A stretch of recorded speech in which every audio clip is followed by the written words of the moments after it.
Today we're talking about 10 ways to slow down in 2020. My name's Rachelle and this channel is called How to Live Slow. I created this channel because I am obsessed with personal development, habit hacking and living slow. And I wanted to help you find an antidote to the overwhelm that comes from being a modern mum, and also to create that intentionally slower family life of your dreams.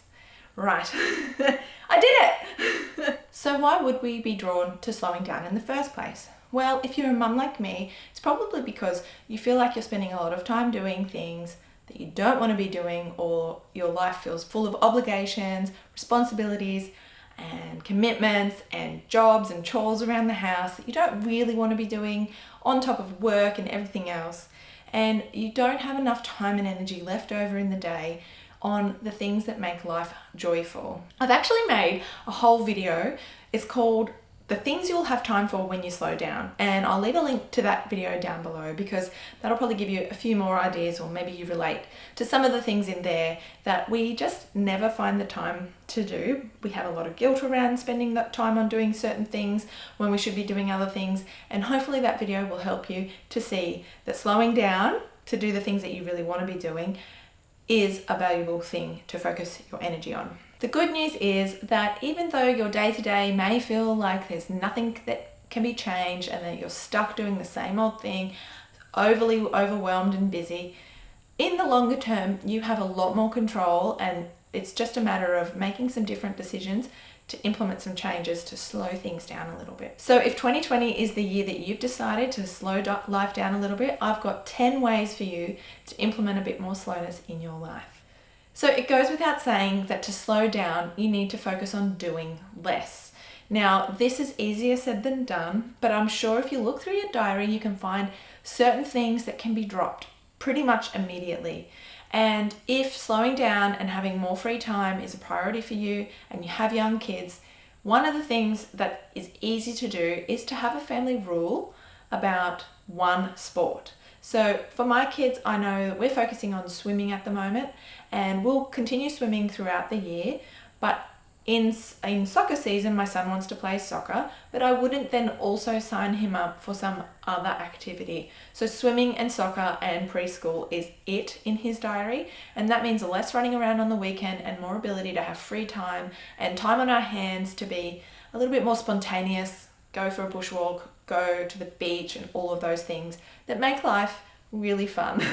So especially when you've got more than one kid, I have a 1.5-year-old as well, and I'm sure in a couple of years time he's going to want to have activities, and if they've got 2 or 3 activities on each all through the year, that's a lot of time. And especially when you've got little ones starting school as well, I'm sure that is basically what we spend our lives doing, is going from activity to activity. So that is just one example of a way that you can implement a really quick change.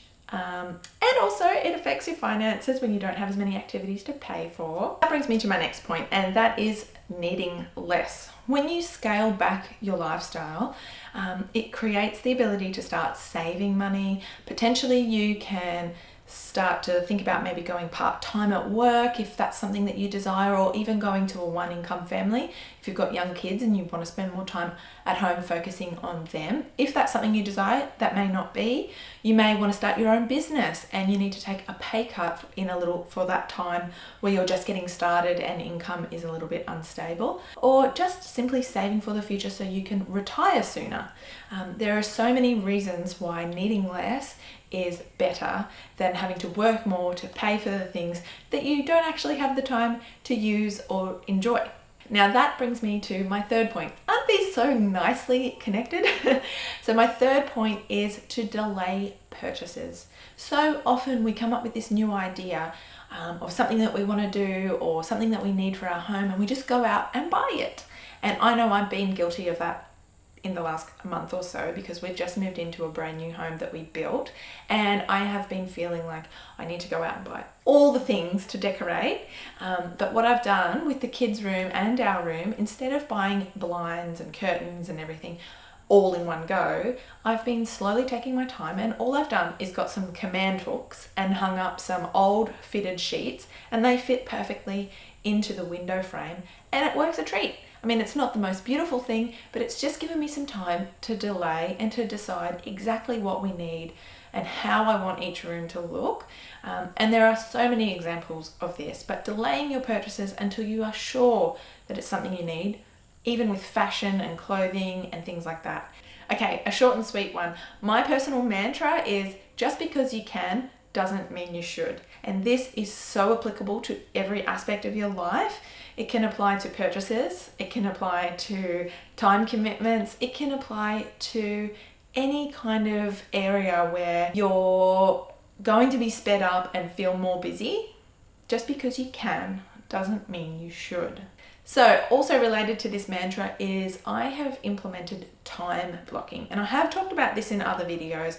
If I can find the specific one, I will link it down below. But time blocking essentially means that you allocate blocks of time in your diary to do certain tasks. Now, this particularly works well because I work from home, and maybe you work from home too. I have the kids in daycare 3 days a week. On the days when the kids are at daycare, I focus on the things that I can only do when the kids aren't around, which means work. So it also means that on the weekend, we allocate time as a family and we don't kind of mix and match. So I'm not trying to, if it's a day where I'm spending a day with the kids, I'm not also trying to fit in quickly checking my emails and vice versa. You need to just be really strict with yourself about when things happen. You might also then time block your work days. So I, for example, might allocate 2 hours to video production, 2 hours to financial administration, 2 hours to something else, and that gives me my 3 priorities for the day and an allocated amount of time. So with time blocking, it can work on the micro level as you plan your day out. It can also work on the macro level when you're planning your weeks and months as a family. And it actually really does help you to live a slower life if you have a few things in place around what happens and when. So in relation to that, something that I'm really obsessed with at the moment is family rules, routines, and rhythms. So I have a video all about how to create a family purpose statement, and part of that is creating some family rules. Now, these aren't rules like no food on the carpet, although that is a rule in our house, but family rules like tech-free Sundays, or once a month we do X, or we focus on, or we prioritize this. And that then can speak to the routines and rhythms of your life. And if you want to figure out how to create your own family purpose statement, in that video, I created a checklist or a worksheet to go with that. So I'll leave the link to that one in the description box as well. So there are lots of resources going to be available to you if you so desire to pursue any of them, which is great.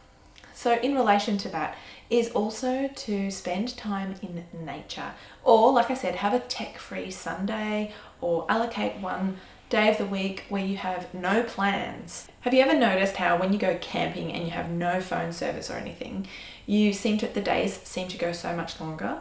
And that is because when you don't have access to social media and you're just, habitually grabbing your phone and scrolling, you're not distracting yourself and taking up, you might think it's only a minute, but it's probably more like 20 minutes. And over the course of a day, it makes the day really fly. So that's why I really recommend spending some time disconnected from your phone. One day a week, or maybe the rule is no phones after 8 p.m. Or whatever. It's up to you how you do this. So another really easy way to slow down in 2020 is by considering ditching some of the convenience in your life. Now, this is a bit counterintuitive, but hear me out. We have this story that we are so busy that we need to rely on things like convenience foods and takeaway and pre-prepared meals.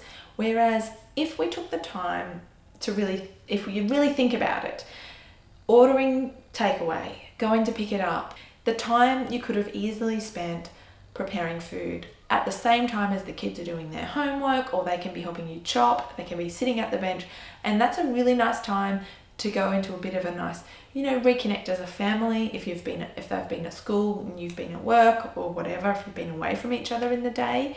I know this isn't always going to work. Sometimes people get home much later, just after the kids have even gone to bed.